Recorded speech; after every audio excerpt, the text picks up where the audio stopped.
The Smiling Owl. With a terrible taste in my mouth, I awoke from a slumber that seemed so deep I would never emerge. Having gone to bed at 1:17 a.m., it was now only 2:47 a.m. My hour and a half of sleep had seemed infinitely longer than that, filled with the twists and turns of the subconscious dream state. But now, reality was all too real.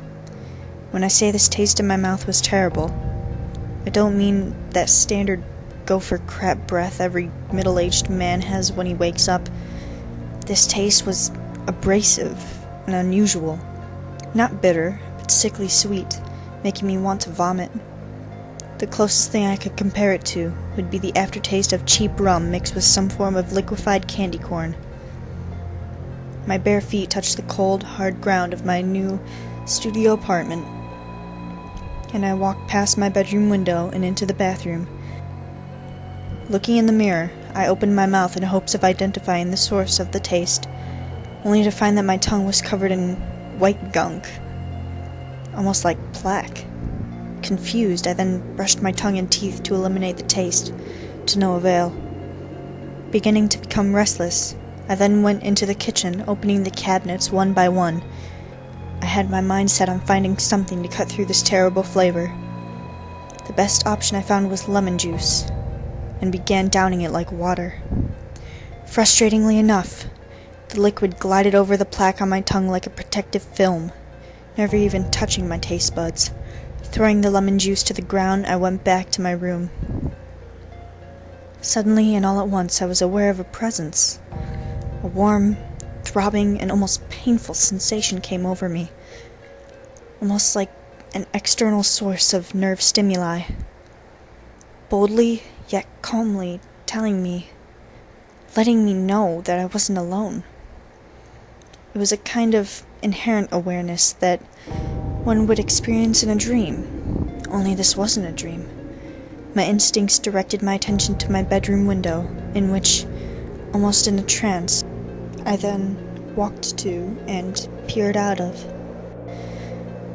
What I saw was the visage of an owl, sitting on a tree branch. Not a screech owl, or a spotted owl, but more of a barn owl if I had to guess. It was very large, and almost immaculately white. For the longest time, I was paralyzed, staring into its crimson saucer-like eyes. I don't know if I was frightened or intrigued, because this animal wasn't just staring at me. It seemed to be staring relentlessly into me. After at least 4 or 5 minutes of this, the owl then, with an air of utter calm, smiled at me. Looking into its eyes, I felt strangely comforted. The very moment I broke its gaze, however, everything changed. My tongue began throbbing with a withering pain I can't even describe. Almost like every individual muscle inside it was tearing itself apart. I ran into the kitchen to put water onto it, but it dried up like acid as soon as it touched. Panicking now, I put everything I could think of on my tongue to help alleviate the pain. Nothing seemed to be helping, but I was determined not to give up until the pain abated. It was 10 minutes later when the swelling began, in addition to the withering pain that had not let up 1 iota. Now my tongue felt like it was being inflated with air from the inside. Barely able to close my mouth, I ran past my window again towards my bedside. The owl was still there with a smile as big as ever.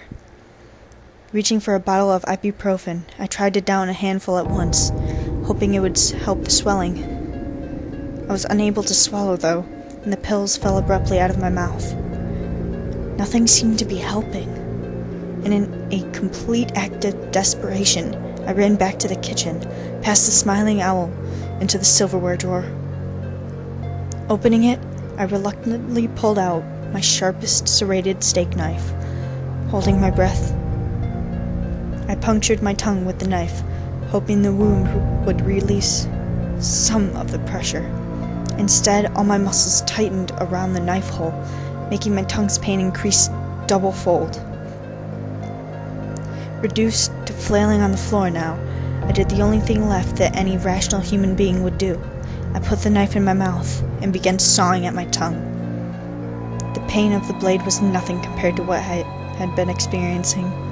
Once my tongue was halfway severed, I paused for a second, so as to not choke on my own blood, which was now pooling quite dramatically on the floor around me. Gagging on the knife blade, I finished the job, ripping the remaining tendrils in half as I yanked the wretched thing out. Showering the floor in blood, my severed tongue landed in front of me, squirming and flapping like a fish out of water.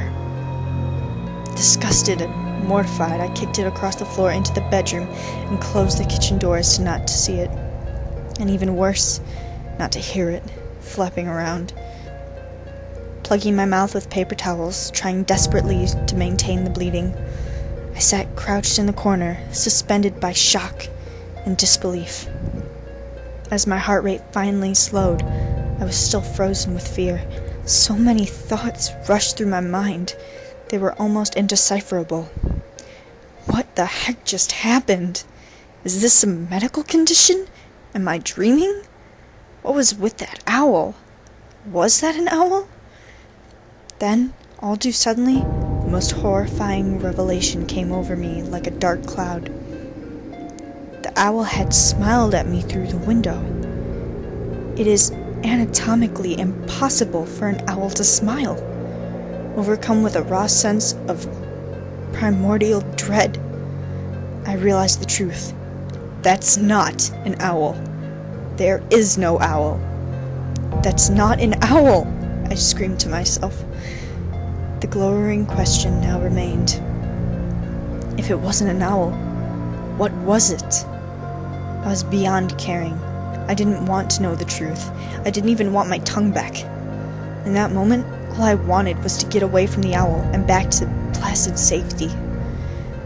That's when a swooping noise broke my train of thought. Quickly, all fell silent, almost as if things were normal again.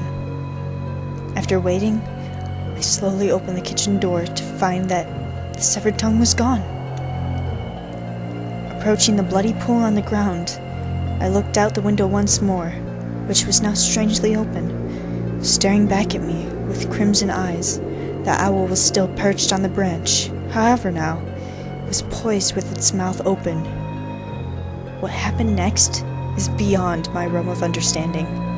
I knew it was impossible, yet it happened anyway. The owl opened its mouth, and with a brand new tongue, spoke to me in an unholy voice. "I will survive," it said. Its smile then spread wider than it had before, revealing a pearly white set of teeth.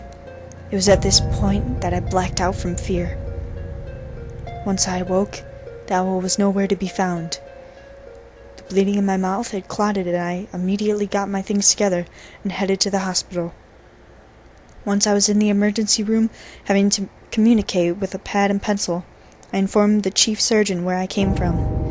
A look of general unease came over his face as he reluctantly told me that the previous tenant of my apartment came in exactly 1 month prior, mysteriously missing all of her teeth. The end.